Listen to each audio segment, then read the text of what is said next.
Welcome back. In today's video, you'll hear a friendly but passionate debate between two people with very different views about social media.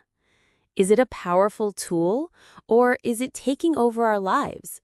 Listen closely and pick up useful expressions for agreeing, disagreeing, and expressing your opinion clearly in English. Let's get started.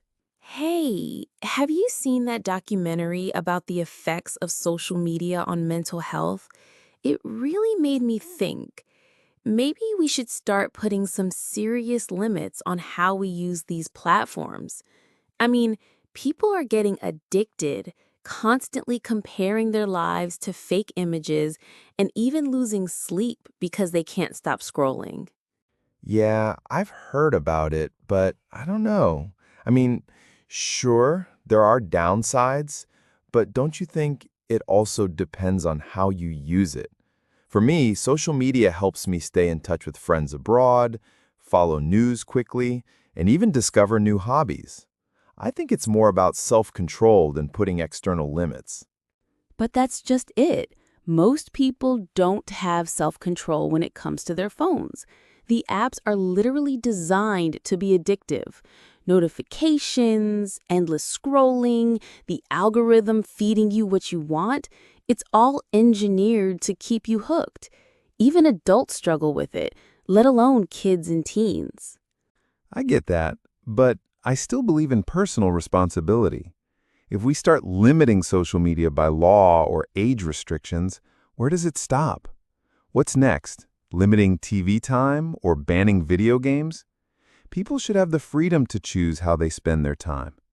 Plus, for a lot of small businesses and creators, social media is their only marketing tool. Of course, freedom is important, but when it starts affecting public health, especially mental health, shouldn't the government step in?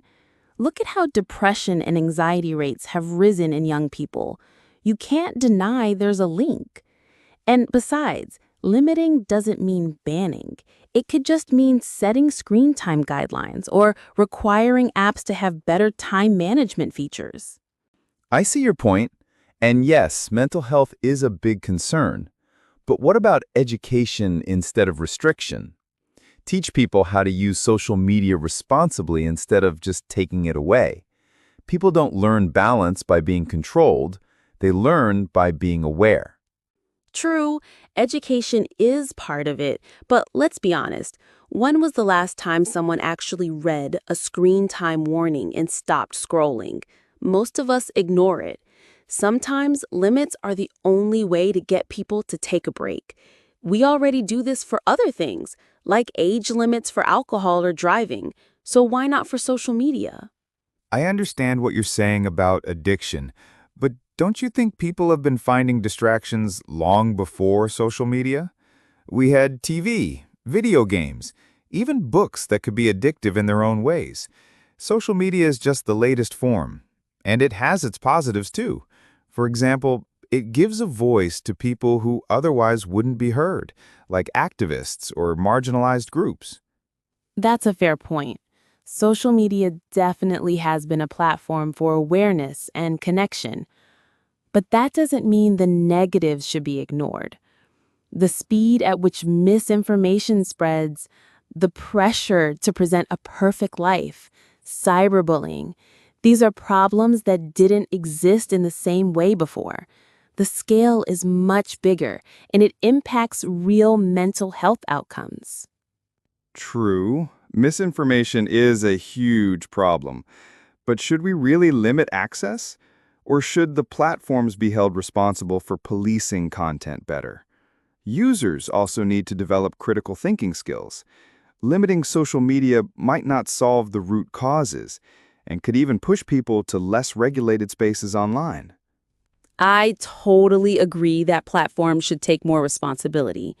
Maybe regulation is the answer, but not just restricting usage time, more transparency on algorithms, better content moderation, and protecting user data. But while those changes take time, don't you think some immediate limits would help reduce harm, especially for vulnerable users like teenagers? Maybe, but who decides what limits are fair? Governments? Companies? It's a slippery slope. Also, many teenagers are quite savvy and use social media for education, creativity, and building communities. Blanket restrictions might harm those positive experiences. I see your point. I guess what I'm saying is it's about balance. Maybe some features could be limited or modified for younger users, like disabling autoplay videos or limiting how many hours they can use it daily, while adults get more freedom. That sounds reasonable. Age-specific guidelines and parental controls could be a good middle ground. Plus, more public campaigns about healthy social media habits wouldn't hurt. Exactly. It's not about banning social media, but creating a safer, healthier environment for everyone. I think we both want the same outcome, just different approaches. You know, another thing that worries me is how social media can affect attention spans. People are so used to quick, bite-sized content that it's becoming harder to focus on long-form reading or deep conversations. This could have serious consequences for education and critical thinking. That's interesting. I hadn't thought about it that way. But could it also be that social media is just adapting to how people naturally consume information now? Maybe it's changing the way we think, but not necessarily for the worse. Some argue it's making us more efficient at processing information quickly. Perhaps, but there's a difference between efficiency and distraction.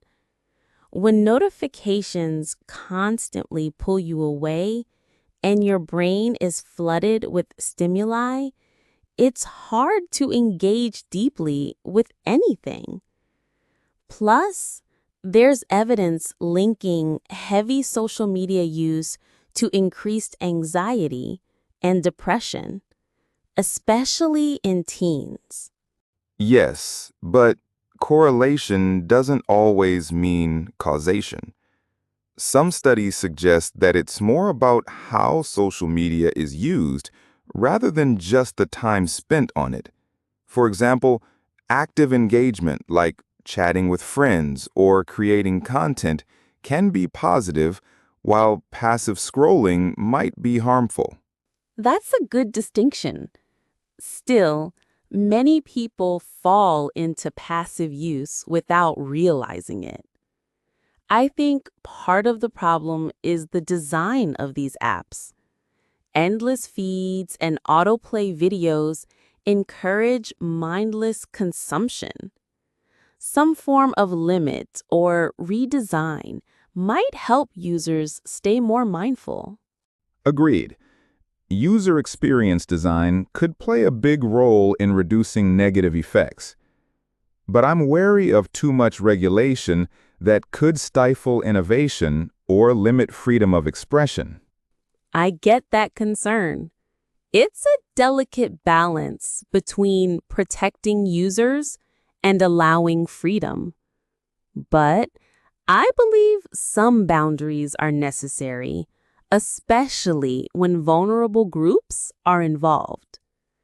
After all, society already accepts regulations in many other areas to protect people's well-being. True. Maybe the focus should be on empowering users with better tools and information to make their own choices, alongside smart design and reasonable guidelines. Yes, empowerment is key. Education, transparency, and maybe some gentle limits combined could be the best approach. So, to sum up, maybe social media shouldn't be completely limited, but we do need better education, smarter design, and some reasonable guidelines to protect users. Exactly. It's about finding balance, enjoying the benefits without falling into the traps. Hopefully, with awareness and some changes, social media can be a healthier place for everyone. Agreed. Thanks for this great conversation. It really made me think more deeply about the topic. Me too. It's always good to hear different perspectives. Let's keep the conversation going. Thanks for watching. We hope you enjoyed this debate and learned useful ways to express your opinions in English. If you liked this video, please give it a thumbs up, leave a comment with your thoughts, and subscribe for more English practice. See you next time.